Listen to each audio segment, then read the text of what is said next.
Right, here is the thing about France versus Sweden that nobody is really talking about. Everyone is looking at this draw and going, yeah, France obviously. France look like the best team in the tournament. 10 goals in the group stage, perfect record. Mbappe and Dembélé both on 4 goals each. It looks like a walkover on paper, but here is what makes this genuinely interesting. France are not just playing Sweden. France are playing the first knockout game of Didier Deschamps' farewell tournament. And he has just returned to camp after attending his mother's funeral. The man had to leave camp mid-tournament to fly home for a funeral. He is back now. He is in the dugout. And his players know exactly what this run means. This is not just football for France. It is personal. It is legacy. And sometimes, when the emotional stakes get that high, teams either produce something extraordinary or they tighten up and make it unnecessarily complicated. Meanwhile, Sweden are not here by accident, even if it felt that way. They came through as one of the best third-place sides. It was tighter than they'd have liked, but they made it. 7 goals scored, 7 conceded, qualified by the skin of their teeth. But they have Alexander Isak and Viktor Gyökeres up front, 2 of the most dangerous strikers in this tournament. And they have absolutely nothing to lose. That combination. A heavyweight favorite carrying emotional weight against a team with world-class attackers and no pressure whatsoever. That is exactly why this match is more interesting than it looks on the surface. Let's start with France, because the emotional layer here is real and it matters. Didier Deschamps has confirmed this is his last tournament, 14 years in charge, a World Cup as a player in 1998, a World Cup as a manager in 2018, a final in 2022 that they lost to Argentina on penalties. He is chasing the thing that would make his statue unmistakably complete, winning a 3rd World Cup, this time on the other side of the touchline, and he has been doing it while grieving. That adds weight, not in a way that softens the team. France are too experienced for sentiment to hurt them, but in a way that sharpens focus. Every player in that squad knows what this means for their manager. That kind of collective motivation can be a powerful thing. France also come into this in absolutely brilliant form. 10 goals, 3 wins. No wobbles of any real consequence. They were slow in the first half against Senegal, VAR denied them a penalty, they had to weather some discomfort, and then Mbappé showed up. Iraq was clinical, Norway was convincing. The depth and freedom this squad is playing with right now is remarkable. They are not carrying fear, they are carrying confidence, with a personal mission wrapped inside it. Sweden are in a completely different headspace. They qualified through the Nations League playoff route after finishing bottom of their qualifying group. Bottom, with no wins in 6 games against Switzerland, Kosovo and Slovenia. That is not the background of a team dripping in belief. Graham Potter only took over in October 2025. He inherited a squad in chaos, kept them alive through the playoffs, and somehow got them here. The group stage was up and down in the most dramatic possible way. 5-1 against Tunisia. Brilliant, ruthless, Isak and Gyökeres doing what they do. Then 5-1 against the Netherlands. Chaotic, wide open, conceded twice in the first 17 minutes and never really recovered. Then a 1-1 draw with Japan, barely sneaking through as a 3rd-place team. So Sweden know they can score. They also know they leak goals.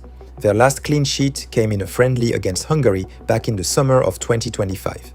In their last 14 matches, they have conceded 30 goals. 30. That is not a typo. And they are about to face Mbappé, Dembélé, Olise, Doué, and a bench that includes Barcola and Cherki. France are playing with freedom and momentum. Sweden are playing with freedom, but also with a bit of scar tissue. Those are 2 very different things. France set up in a 4-2-3-1. Tchouaméni and Rabiot in the double pivot. Tchouaméni as the defensive anchor, reading the game and protecting the backline, Rabiot providing the physical presence and ball carrying from midfield. Then Michael Olise, sitting as the central attacking midfielder, which is the position that makes France genuinely difficult to plan against, because Olise can pick a pass, run with the ball, shoot from distance and drift into channels. Nearly 30 assists for Bayern last season, by the way. The man is in ridiculous form. Out wide you have Dembélé on the right and Doué or Barcola on the left. Dembélé is direct, sharp, dangerous in 1 versus 1 and has already scored 4 goals at this tournament, including a hat-trick against Norway. He cuts inside onto his left foot, he bursts past fullbacks and he creates panic for defenders who have to choose between tracking him and covering Mbappé. And then there is Mbappé, captain. All-time France leading scorer, 16 World Cup goals. He is operating as the striker, but he is not a traditional number 9. He drifts left, pulls wide, runs in behind. Links play, carries from deep. Defenders cannot sit back because he has the pace to punish that. They cannot step out because he has the technique to skip past them. At full speed, there is nobody in this tournament who can deal with him one-on-one. Defensively, France are solid and organized. Saliba is expected back after sitting out the Norway game with a back issue, and him returning alongside Upamecano gives them a back four with real quality. On the left, Deschamps has a real selection question. Theo Hernandez gives France the aggressive overlap, but Lucas Digne is expected to start for more defensive security, and Barcola could come in ahead of Doué to give France more direct running from that side. Koundé on the right is more disciplined. Maignan is excellent in goal. The only vulnerability France carry is what happens if they go behind and start chasing. Historically, French teams under Deschamps have occasionally struggled when they need to be expressive rather than controlled, but on current form that feels like a footnote. France want rhythm, width, vertical runs and Mbappé in behind. They want to break your shape, recycle quickly and hit you again before you've reorganized. Sweden are operating in a 3-5-2. Call it a 3-5-2 without the ball, or a 3-4-3-3-4-1-2, depending on where the support runner sits. 3 centre-backs, wing-backs who push high, 2 strikers and a support player behind them. It is a shape that demands the wing-backs do a lot of work both ways. Going forward to provide width, coming back to protect the wide channels defensively. The defensive unit has already been weakened. Isak, the Atalanta centre-back who was one of their better performers in the group stage, is out injured. Viktor drops into the back 3 to cover, which changes the dynamic. Lindelof is experienced, one of the only players in this squad with previous World Cup experience, but it means Potter has to reshuffle and trust players in unfamiliar arrangements. That is not ideal going into a knockout game against the best attacking team in the tournament. What Sweden have going for them, and it is genuinely a threat, is their front 2. Gyökeres has not quite replicated his ridiculous sporting numbers, but he has still had a strong debut Premier League season. He gives Sweden a proper centre-forward presence. Power, depth running, movement in behind, and that penalty box threat. And the movement is not just a vibe. Opta tracked every player with significant Champions League minutes this season, 810 or more, and only 4 of them made more runs in behind per 90 than Gyökeres. The man is relentless. And then Isak. Yes, he had some fitness issues this season at Liverpool. Did not start many games, but when he plays, his technical quality is something else. Pace, dribbling, that natural instinct to find space. He already has a goal and 3 assists at this tournament. 3. In 3 group games, he is involved. The midfield around them has been decent. Yacine Ayari from Brighton has been lively. 7 shots in 3 group games, scored twice against Tunisia. Lucas Bergwall, the young Tottenham midfielder, could start here after impressing off the bench. The problem is the structure.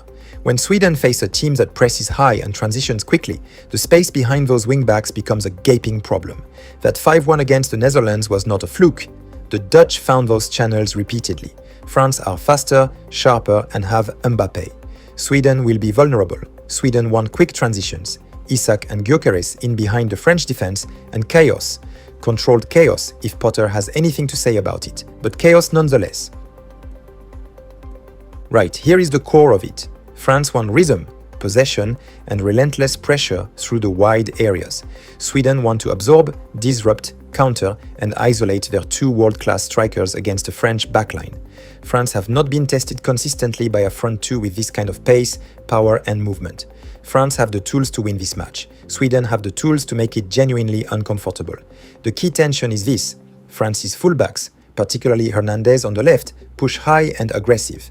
That is how they create overloads and force Sweden into defensive chaos. But every time Hernandez goes forward, there is a gap, and Gyökeres and Isak are built to exploit exactly that kind of gap. They run in behind.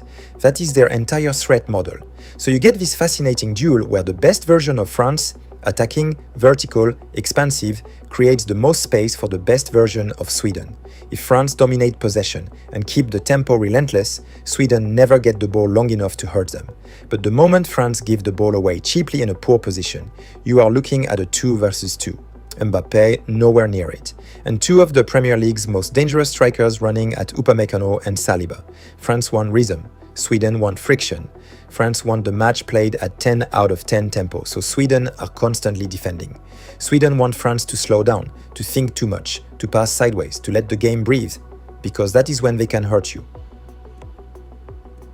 This is probably the biggest area to watch. Sweden's worst moment in this tournament came in the opening minutes against the Netherlands. 2-0 down inside 17 minutes. Match effectively over. France, knowing that, will press hard and look for an early goal to settle the nerves and open the game up. If Mbappé gets a chance in the first 15 minutes and takes it, this becomes very straightforward for Les Bleus. If Sweden survive the opening spell and stay compact, suddenly it gets interesting. This is the individual duel of the match. Lindelof is experienced and reads the game well, but he is not quick. Mbappe's acceleration over short distances is essentially unplayable at times. If Mbappé drifts left and gets Lindelof one-on-one in space, the danger is real. Sweden need Lindelof sharp, focused, and tactically disciplined, not stepping out to engage high because Mbappé will just burst past him and be through on goal. Already touched on this. When France push Hernandez and Koundé forward simultaneously, what is left behind? The two centre-backs and Tchouaméni, that is the protection. And Gyökeres and Isak will be timing their runs to get in behind that backline at every opportunity. Just one good counter-attack, one moment of France losing the ball in the wrong area, and you could have Sweden 1-0 up with the entire complexion of the match changed. The scenarios here are pretty clear. If France score first, it is likely over as a competitive game within 20 minutes. France are direct, clinical, and have a bench full of attackers who can finish the job. If Sweden score first, and this is the interesting scenario, France have to open up, the game becomes end-to-end, both teams' defensive weaknesses get exposed, and suddenly it looks very different from what the pre-match odds suggested. Sweden are disorganized at set pieces at the back. They have looked loose when defending movement in the box, and against France that is dangerous. France are dangerous from dead balls. Olise and Dembélé deliver set pieces with quality, and France have bodies who can get on the end of them. If it is still 0-0 or 1-0 at the hour mark, Sweden will believe.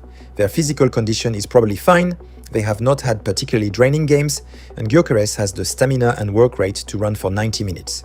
France will probably push for a second wind, bring on fresh legs from the bench, but the longer it stays tight, the more the knockout stage pressure begins to work on France's psychology. France need to win the first 15 minutes mentally.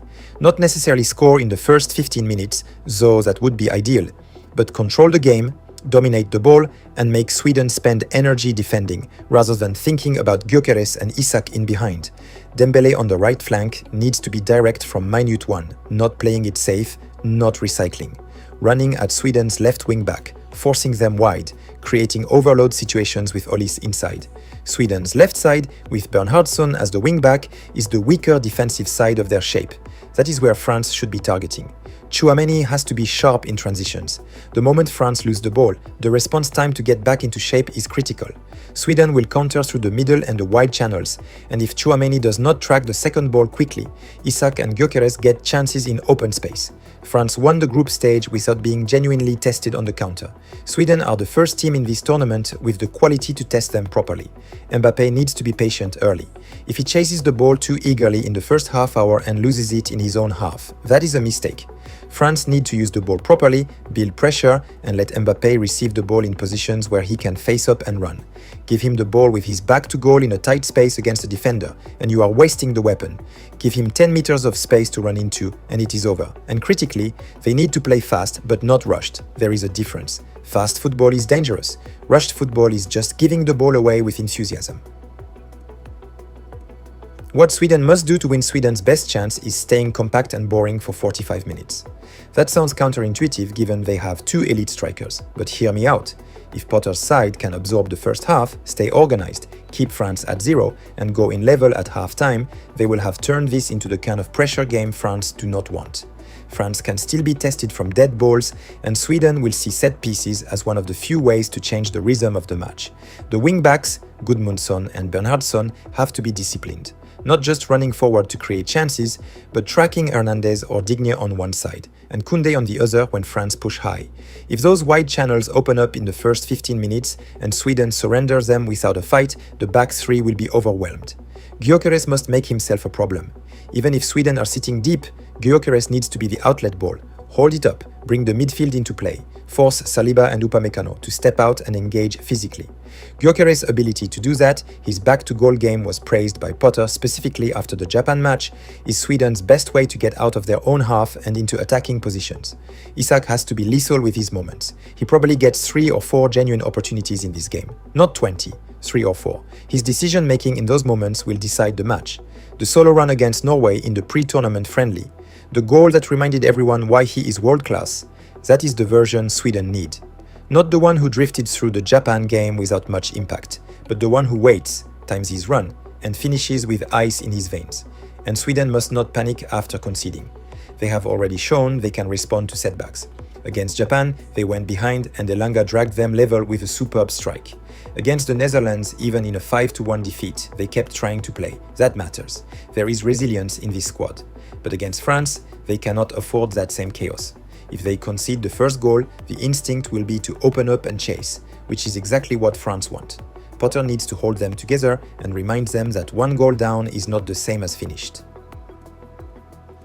Right, let us run through the scenarios properly. If France score first in the opening 30 minutes, this match is over as a competitive spectacle. France will control it. Add a second before halftime or early in the second, and Sweden will chase. Gyökeres and Isak might pull one back late, they always seem to score, but it ends France 3 or 4, Sweden 1. If Sweden score first, which is absolutely possible if a France transition breaks down and Isak gets in behind, then we have a genuinely open match. France will have to come out, Sweden will sit deep and counter, and suddenly that defensive fragility in Sweden's backline does not matter, because they do not need to attack. A Sweden lead after 60 minutes is not inconceivable. It is not likely, but it is not inconceivable. If it is 0-0 at 60 minutes, that is the fascinating scenario. France will bring on fresh legs. Barcola or Cherki if they want more threat, Kante if they want more control. Sweden will try to hang on and hit them on the break. It could get messy. Could go to extra time, unlikely but possible. Here is the honest read. Sweden have 7 goals conceded in 3 group games. They have not kept a single clean sheet since a friendly against Hungary almost a year ago. France have 10 goals in 3 games. Mbappé in the form of his life, Dembélé with a hat-trick behind him, and Olise creating chances from nothing. The matchup does not favor Sweden. My prediction is France 3, Sweden 1. And I say that not because this is easy. I say that because France are better in almost every area. Sweden's one genuine weapon is that their front two can turn very little possession into one huge chance. Isak and Gyökeres will get a chance. They might take it. But France will find 2 or 3 before that, and the game will be managed from the front. France should win. The margin should be comfortable. But if Sweden score first, forget the comfort. It becomes one of the matches of the tournament. Keep an eye on that opening 20 minutes. That is where this gets decided.